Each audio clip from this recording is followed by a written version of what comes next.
ధన్యవాదాలు లింగయ్య. పీసీసీ కార్యవర్గ కూర్పుతో పాటు నామినేటెడ్ పదవుల భర్తీ ప్రక్రియను ఈ నెలాఖరులోగా పూర్తి చేయాలని కాంగ్రెస్ పార్టీ ప్రధాన కార్యదర్శి కేసీ వేణుగోపాల్ ఆదేశించినట్లు పీసీసీ అధ్యక్షుడు మహేష్ కుమార్ గౌడ్ తెలిపారు. ఢిల్లీలో కేసీ వేణుగోపాల్ నివాసంలో రాష్ట్ర కాంగ్రెస్ నేతల కీలక సమావేశం జరిగింది.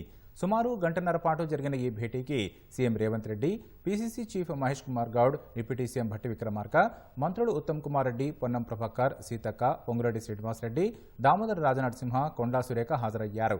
పీసీసీ కార్యవర్గ కూర్పు, స్థానిక జీహెచ్ఎంసీ ఎన్నికలపై వేణుగోపాల్ దిశానిర్దేశం చేసినట్లు పీసీసీ చీఫ్ మహేష్ కుమార్ గౌడ్ తెలిపారు. మంత్రివర్గ విస్తరణపై అధిష్టానంతో సీఎం చర్చించి నిర్ణయం తీసుకుంటారని తెలిపారు. ఫిబ్రవరి 1 లేదా 2వ వారంలో రాష్ట్రంలో రాహుల్ గాంధీతో బహిరంగ సభ నిర్వహిస్తామని వెల్లడించారు.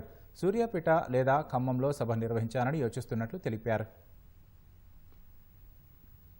ప్రధానంగా పీసీసీ కార్యవర్గ కూర్పు, ఆ తర్వాత స్థానిక సంస్థల ఎన్నికల యొక్క విజయం, దాంతోపాటు వీళ్ళని త్వరగా మిగిలి ఉన్న కార్పొరేషన్ చైర్మన్లు, బోర్డు డైరెక్టర్లు నియమించాల్సిందిగా కూడా వారు సూచించడం జరిగింది.